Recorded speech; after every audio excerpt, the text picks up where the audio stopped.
স্ত্রী জানাজার সামনে দাঁড়িয়ে স্বামীর কিছু কথা যা আসলে প্রত্যেকটা স্বামীর স্ত্রীর প্রতি ভালোবাসা এমনি বেড়ে যাবে। প্লিজ ভাই না টেনে সম্পূর্ণ ভিডিওটা দেখুন এবং ভিডিওটা দেখার সাথে সাথে একটি শেয়ার করে দিন, কারণ আপনার একটি শেয়ারের জন্য অনেক স্বামী স্ত্রী ভিডিওটা দেখতে পারবে। মোহাম্মদপুরের ছোট একটা মসজিদে আমি জোহর নামাজ পড়তে গিয়েছিলাম, আর জোহর নামাজ শেষ করার পর যখন আমি মসজিদ থেকে বের হচ্ছিলাম তখন দেখি ইমাম সাহেব সবার উদ্দেশ্যে বলতেছে এখানে একজন মারা গিয়েছে, উপস্থিত সকল মুসল্লিরাই জানাজার নামাজটা পড়ে যাবেন। আর যখনই আমি জানাজার নামাজটা পড়তে যাব তখন একটা কথা আমার মনে হলো, আমি যেখানে বাইকটা রেখে আসছি সেখানে কিছু বকারের ছেলে ছিল, ওরা যদি আমার সামনের বাইকের মিরর দুটো খুলে নিয়ে যায় তাহলে আমার অনেক টাকা লস হয়ে যাবে।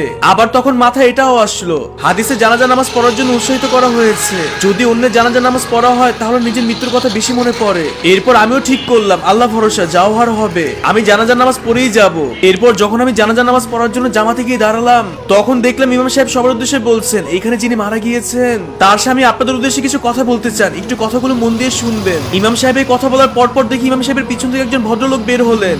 লোকটির বয়স প্রায় 70+ হবে, গায়ে একটা লুঙ্গি আর একটা পায়জামা ছিল, চুল আর দাড়িগুলো পেকে গিয়েছে। আর এরপর সেই বয়স্ক লোক সবার উদ্দেশ্যে বললেন আসসালামু আলাইকুম, আপনারা হয়তো আমাকে অনেকেই চিনবেন না, আমি এই এলাকায় নতুন এসেছি। আজকে সকালে আমার স্ত্রী ফজর নামাজ পড়ার পরপরই আল্লাহর কাছে চলে গিয়েছেন। আমাদের সংসার জীবন ছিল প্রায় 40 বছরের মতো। আমার স্ত্রী আমাকে পাগলের মতো ভালোবাসতো আর আমিও আমার স্ত্রীকে পাগলের মতো ভালোবাসতাম। আমি একটা ছোটখাটো সরকারি চাকরি করতাম, আমার স্যালারি তেমন বেশি একটা ছিল না। আমাদের যখন নতুন নতুন বিয়ে হয়েছিল তখন আমার মা বাবা গ্রামে থাকতো, আমার সেই অল্প স্যালারি থেকে গ্রামে মা বাবাকে দিতে হতো। আরে ভাই একটু দাঁড়ান, আপনি কই থেকে ভিডিওটা দেখতেছেন একটু কমেন্ট করে বলে যাবেন, তাহলে আমার কাছেও ভালো লাগবে।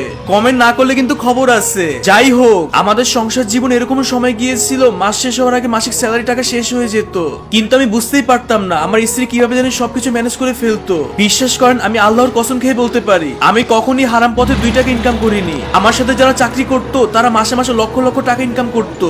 আমাদের সংসার জীবন অভাবে থাকার পরেও আমার স্ত্রী কখনোই বলেনি তুমি হারাম পথে 2 টাকা বেশি ইনকাম করো, এভাবে আমাদের চলতেছে না। আমার মা বাবা মারা যাওয়ার আগে তারা গ্রাম থেকে একেবারের জন্য আমাদের বাসায় চলে আসছিল। বিশ্বাস করেন ভাই আমার স্ত্রী একবারের জন্য বলতো না আমি তোমাকে বিয়ে করছি, আমি কেন তোমার বাবা মার জামা কাপড় ধোবো, তোমার বাবা মার জন্য কেন রান্না করব।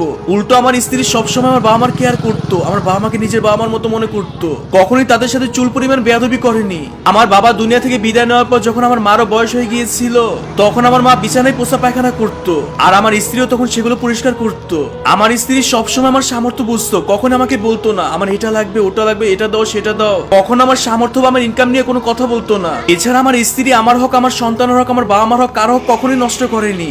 একজন জান্নাতি মহিলার ভিতর যতগুলো গুণ থাকা দরকার সবগুলো গুণ তার ভিতরে ছিল। আমি আমার সংসার জীবনে আমার স্ত্রীকে কোনো কিছু দিতে পারিনি, এটা নিয়ে অবশ্য আমার স্ত্রী কখনোই কোনো অভিযোগ করেনি। যেহেতু আমি একটি সরকারি চাকরি করতাম সেই ক্ষেত্রে যখন আমার অবসরের সময় হয়েছিল তখন সরকারের তরফ থেকে আমি 42 লক্ষ টাকা পেয়েছিলাম, তখন আমি সেই টাকা থেকে আমার স্ত্রীকে নিয়ে হজ করতে চলে যাই। বিশ্বাস করেন আপনারা যেদিন আমরা হজ করেছিলাম সেদিন আমার স্ত্রী আমাকে কান্না করে বলেছিল আপনি হয়তো সংসার জীবনে আমাকে সেরকম কোনো কিছু দেননি, কিন্তু বিশ্বাস করেন আজকে আমি অনেক বেশি খুশি হয়েছি, কারণ আজকে আমি আপনার উসিলা আল্লাহর ঘর দেখতে পেরেছি। আলহামদুলিল্লাহ আমি হজ করতে পেরেছি, এটা ছিল আমার অনেক দিনের চাওয়া যা আজকে আল্লাহ তাআলা আপনার উসিলা কবুল করেছেন। আমি দোয়া করি প্রত্যেকটা মেয়ে যেন আপনার মতো স্বামী পায়। যে প্রিয় মানুষের সাথে আমি 40টা বছর কাটিয়েছি সেই প্রিয় মানুষটা আজকে সকালে আমাকে ছেড়ে চলে গিয়েছে, আজকে থেকে দুনিয়ায় তাকে আমি দেখতে পারবো না। আমি আপনাদের সবাইকে সাক্ষী রেখে বলছি আমার স্ত্রীর প্রতি বিন্দুমাত্র দাবি আমার নেই এবং আমি বিশ্বাস করি আমার স্ত্রী খুবই একজন ভালো মানুষ ছিলেন। আল্লাহ তাআলা তাকে অবশ্যই জান্নাতবাসী করবেন।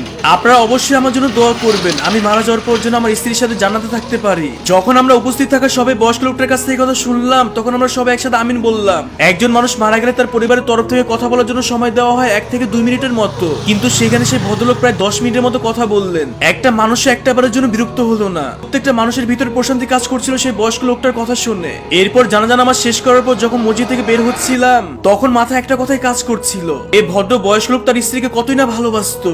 তাদের 40 বছরের সংসার ছিল, স্ত্রী দুনিয়া থেকে চলে যাওয়ার পরও স্বামী তার স্ত্রীকে নিয়ে কত সুন্দর করে প্রশংসা করলে। যাই হোক এইখানে এতটুকু বোঝানো হয়েছে প্রত্যেকটা স্বামী স্ত্রীর উচিত একে অপরের প্রতি এরকম ভালোবাসা থাকা, তাহলে জান্নাতেও আপনারা একসাথে থাকতে পারবেন। যাই হোক আমি জানি না শেষ অবধি কে কে ভিডিওটা দেখছেন, যদি শেষ অবধি ভিডিওটা দেখে থাকেন তাহলে অবশ্যই একটা কমেন্ট করে বলে যাবেন আপনি শেষ অবধি ভিডিওটা দেখছেন কিনা, তাহলে আমার কাছে ভালো লাগবে।